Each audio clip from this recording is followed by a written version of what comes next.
Balawi yang hijrah ke Indonesia itu memang beda sekali dengan Balawi yang sejak awal bertahan di Hadramaut.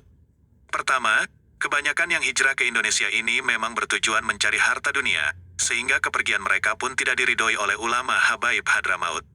Kedua, kebanyakan Balawi Indonesia pada masa konflik itu memusuhi ulama Habaib Hadramaut, karena Habaib Hadramaut menentang fatwa Habib Utsman bin Yahya terkait pernikahan Syarifah dengan Non Said. Kesimpulannya, kebanyakan Balawi yang hijrah ke Indonesia itu memang para pembangkang, sedangkan yang bertahan di Hadramaut adalah Balawi yang baik-baik. Pada tiap kelompok yang baik ada saja oknumnya, begitu pula sebaliknya, pada tiap kelompok yang buruk ada saja yang baik.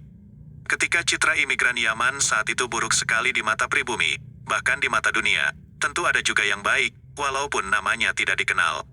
Setidaknya ada dua nama dari mereka yang sempat mencuat, dan dua-duanya bukan dari kalangan Balawi. Yang pertama dari keluarga Al-Amudi, dan yang kedua dari keluarga Baswedan. Mereka berdua memiliki ide agar imigran Yaman itu melupakan kebangsaan leluhurnya di Yaman. Mereka berdua melihat akar masalah pertikaian ini adalah karena mereka membawa tradisi Yaman. Bahkan mereka berdua mengajak semua imigran Yaman untuk keluar dari pengkastaan yang dibuat oleh Belanda, di mana Belanda menempatkan imigran Arab dan Cina pada kasta kedua, dan pribumi pada kasta ketiga, paling rendah. Seandainya mereka menjadi orang Indonesia dan merasa sebagai bangsa Indonesia, maka pertikaian ini akan mudah diatasi. Tentu saja, kalau mereka merasa sebagai bangsa Indonesia, maka mereka akan lebih peduli pada perjuangan kemerdekaan, daripada bertikai gara-gara hal yang sangat tidak penting itu. Mereka bertikai dan tidak peduli dengan perjuangan kemerdekaan, karena mereka tidak merasa sebagai bangsa Indonesia. Namun, ide itu mendapat pertentangan yang sangat hebat dari hampir semua sesama imigran Yaman. Bahkan Al-Amudi hampir terbunuh oleh para penentangnya. Sedangkan Baswedan terus maju untuk menunjukkan ketidakterlibatannya dengan pertikaian memalukan itu, sekaligus menunjukkan keberpihakannya pada para pejuang, hingga ia pun bertekad membuat Sumpah Pemuda. Abdurrahman Rashid Baswedan dimusuhi oleh mayoritas imigran Yaman, baik Balawi maupun non-Balawi, sehingga ikrar Sumpah Pemuda hanya dihadiri oleh puluhan imigran Yaman saja. Ribuan imigran Yaman yang lain sama sekali tidak mendukungnya. Mereka lebih memilih dan lebih bangga berkebangsaan Yaman daripada berkebangsaan Indonesia. Maka sangat tidak layak kalau semua keturunan imigran Yaman yang sekarang ini mengaku keturunan pejuang, baik yang Balawi maupun yang non-Balawi, mereka tidak bisa menggandol nama besar Baswedan, apalagi mengklaim bahwa Sumpah Pemuda dibuat oleh semua imigran Yaman. Nonsen. Sumpah Pemuda sama sekali tidak ada pengaruhnya untuk konflik imigran Yaman itu. Sumpah Pemuda justru menjadi masalah baru di kalangan mereka. Pertikaian memalukan imigran Yaman itu terus berlangsung, hingga Jepang menduduki negeri ini pada tahun 1942. Serangan Jepang dan kekalahan Belanda membuat situasi negeri ini jauh lebih mencekam, karena Jepang menjajah negeri ini lebih keji daripada Belanda. Hal ini membuat imigran Yaman juga ketakutan, hingga berhentilah pertikaian mereka yang sangat tidak penting itu. Baca kitab Al-Istizadah halaman 1392. Kita berhusnuzon saja, bahwa dengan Sumpah Pemuda itu, Baswedan memang tulus untuk menjadi bagian dari bangsa Indonesia, walaupun tujuan utama lahirnya Sumpah Pemuda adalah untuk mendamaikan bangsanya sendiri, yakni sesama imigran Yaman yang sedang bertikai itu. Setelah Indonesia merdeka, imigran Yaman yang hampir setengah abad membuat keributan itu menjadi bingung, bertahan di Indonesia segan, pulang ke Yaman tak mau. Namun para kiai berbesar hati menerima mereka, dan memberikan rekomendasi pada pemerintah Indonesia agar imigran Yaman itu diterima sebagai bangsa Indonesia. Sejak saat itulah keluarga besar Rabito Alawiyah dan keluarga besar Al-Irsyad resmi berbangsa Indonesia. Namun saya melihat resminya itu hanya di KTP saja, karena, sampai sekarang, mereka dengan pribumi asli tetap saja seperti minyak dengan air. Banyak yang bertanya kenapa lembaga ini saya vakumkan, maka ketahuilah, bahwa saya sudah tidak mampu mengendalikan lembaga ini tanpa dukungan banyak kiai. Ketika itu kiai-kiai yang bergabung atau mendukung kebanyakan masih takut untuk tampil di depan. Mereka takut dimusuhi oknum-oknum Balawi dan para muhibinnya, apalagi mereka melihat saya dimaki dan dihina di FB. Banyak kalimat keji yang ditujukan kepada saya, misalnya saya disebut Dajjal, bahkan ada yang menyebut nama saya dengan akhiran lanatullah alaih.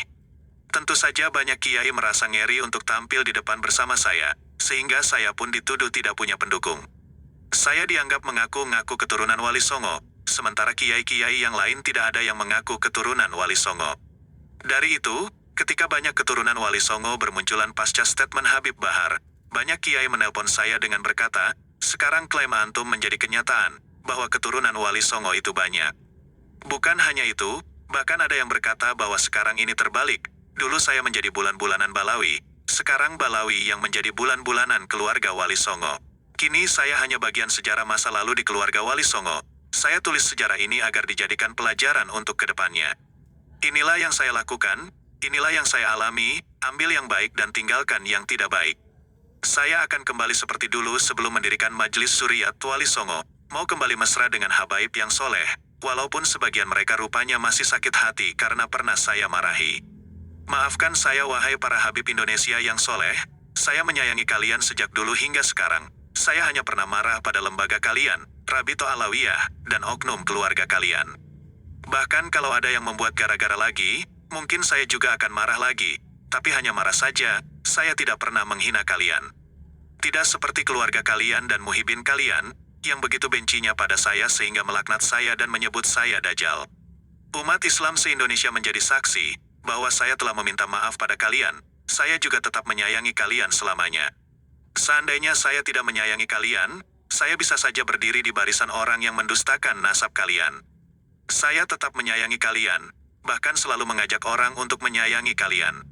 Maafkan saya wahai para habib Indonesia yang soleh, khususnya yang dulu kita pernah akrab kemudian pecah gara-gara saya membuka nasab keturunan Wali Songo, khususnya sesama alumni Makkah Al-Mukarramah. Lupakan bahwa saya pernah mengaku keturunan Wali Songo. Saya hanya anak Adam yang terbuat dari lumpur yang busuk. Saya manusia yang hina. Sandal kalian di atas kepala saya. Terimalah permohonan maaf saya, terima saya kembali sebagai teman. Maafkan saya wahai para habib Indonesia yang soleh. Mari kita jalin persaudaraan seiman saja, karena kalian tidak pernah menganggap kami keluarga. Instruksikan para pemuda kalian dan muhibin kalian, untuk menghentikan cacian pada kami di media sosial. Jangan paksa kami untuk mengamini semua klaim dan pemahaman kalian. Hargai pendapat kami sebagaimana kami menghargai pendapat kalian. Kalau tidak, maka jangan salahkan para pemuda kami kalau mereka marah. Jangan salahkan kalau mereka menelanjangi sejarah kalian hingga tak tersisa sehelai benang pun. Maafkan saya wahai para habib Indonesia yang soleh, jangan takut untuk menegur sesama Balawi yang salah. Saya tahu hampir semua Balawi lebih mementingkan nasab daripada ilmu, sehingga Balawi yang paling awam pun akan berani melawan Balawi yang paling alim, karena mereka merasa sederajat dalam hal nasab. Sabarlah di dalam menghadapi mereka, itu adalah resiko mendakwahi keluarga kalian yang lebih mementingkan nasab daripada ilmu. Maafkan saya wahai para habib Indonesia yang soleh, kalian tidak usah lari dari sejarah masa lalu. Justru kalian harus memperbaikinya dengan meminta maaf atas kesalahan leluhur kalian yang terlibat dengan sejarah kelam Rabito Alawiyah. Kalau kalian lari dan berkelit, semakin lari maka kalian akan semakin menjadi bulan-bulanan. Saya tidak mau itu terjadi pada kalian, karena saya menyayangi kalian.